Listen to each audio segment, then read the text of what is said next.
Визит гостей из Швейцарии начался со знакомства со столицей республики Магасом. Экскурсию по городу для гостей провел лично мэр и рассказал о современной инфраструктуре столицы и похвастался перед гостями новыми технологиями, которых нет даже в Швейцарии. Достопримечательность Магаса, башня Согласия, стала объектом восхищения швейцарцев. Им рассказали о ее значении для ингушского народа и о том, какие планы относительно башни есть у администрации. К примеру, здесь в будущем планируют создать этнический музей, который, как надеется мэр города, войдет в книгу рекордов Гиннесса. Эти стены, они будут барельефными. То есть это будет живой музей, скажем так. То есть человек поднимается, смотрит, изучает историю. Еще одну не менее важную для региона достопримечательность делегация также посетила. Мемориал памяти и славы не оставил равнодушным ни одного из гостей. Для них даже провели экскурсию и рассказали об уникальности каждого памятника и об истории ингушского народа.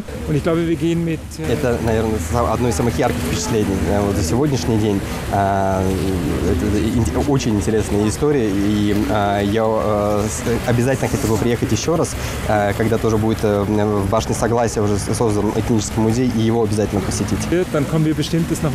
После культурного просвещения делегацию познакомили с некоторыми промышленными объектами региона. Так, вниманию гостей представили завод алюминиевых профилей мощностью 6600 тонн в год. Здесь круглосуточно трудится около 50 рабочих, изготавливая алюминиевые профили под любой заказ. Продукция поставляется в центральные регионы России. В данном случае происходит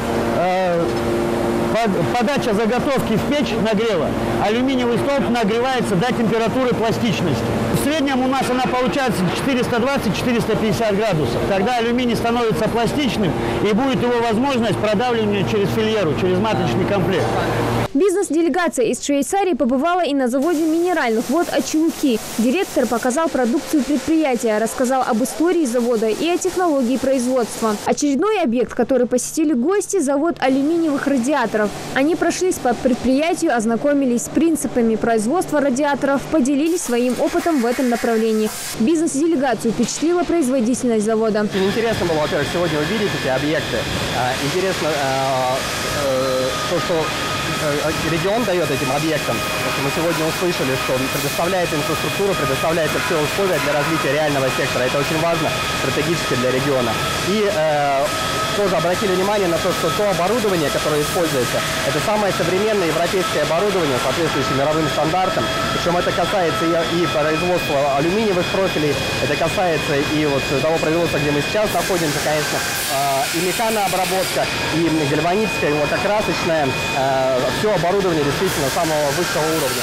И даже на производстве минеральной воды мы тоже обратили внимание, КХС, то есть линия розлива, также соответствует самым высоким требованиям. Далее по маршруту гости посетили прудное хозяйство КФХ «Нестерское», где директор предприятия поделился секретом разведения рыб. Это чистая вода, уверен Руслан Булгучев. КФХ заработала относительно недавно, и производство здесь пока не очень большое. Разводят лишь 4 вида. Но на этом останавливаться они не собираются. В данном этапе мы покупаем малька карпа, толстолобика, белого амура, форели. Вот, и запускаем в пруд, кормим, растим, ухаживаем. Через год, полтора-два, когда рыба подрастет, мы ее продаем, сами едим. В общем, пока так, а в дальнейшем планируем развивать и своего создавать потом малька, чтобы не покупать. То есть у нас уже цех, вы видели цех внизу.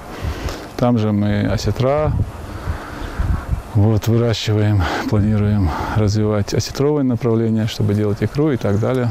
Поскольку сегодня Ингушетия делает ставку на агропромышленный комплекс, то следующей точкой в экскурсии стал сад-гигант. Здесь к гостям присоединился и глава региона. Делегация ознакомилась с технологией производства фруктов и ягод, которые активно экспортируются за пределы региона. Моют яблоко для того, чтобы снять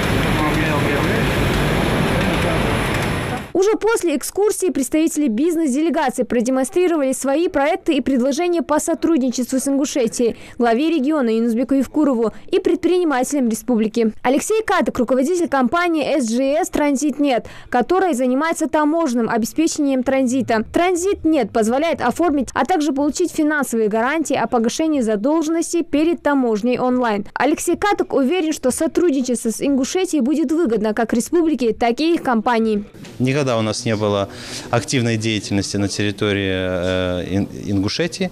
И сегодня в связи с тем, что наша деятельность развивается, и мы имеем новые проекты по транзиту грузов между Россией и Грузией, то мы решили поучаствовать в миссии Швейцарской конфедерации с тем, чтобы ознакомиться с экономическим потенциалом вашей республики, ну и предложить вашему частному бизнесу, а также представителям руководства республики те продукты, которые ЖЭС имеет и развивает уже более 30 лет. Следующая презентация компании «Кубаро», которая занимается производством деревянных конструкторов. Их продукция была использована на чемпионате рабочих профессий World Skills Junior. Юнузбек Евкуров отметил, что сотрудничество с компанией для республики станет выгодным. Также глава республики внес и свое предложение о сотрудничестве со Швейцарией, но уже в медицинской сфере. А именно возможности стажировки ингушских врачей в Швейцарии. Практикующих врачей, нейрохирурги, терапевты, хирурги, то есть те узкие специализации, в том числе стоматологов, мы бы, вот это как раз первый хороший мостик получился обменом и приглашать оттуда швейцарских специалистов для консультации, для работы с Ингушетией. Швейцарская делегация заинтересовалась предложением главы республики. Также гости выразили свой интерес в сотрудничестве и обмене опытом с Ингушетией в сфере экологии, в частности, переработки мусора. По итогам поездки мы провели совещание. И что важно, это договорились о том, что в ближайшее время, буквально месяц-два, мы проведем презентацию нашего инвестиционного потенциала в посольстве Швейцарии в Москве, куда мы заранее, то есть мы подадим заранее проекты, которые мы хотели бы презентовать. Они под эти проекты пригласят своих бизнесменов, инвесторов, которым интересны эти проекты.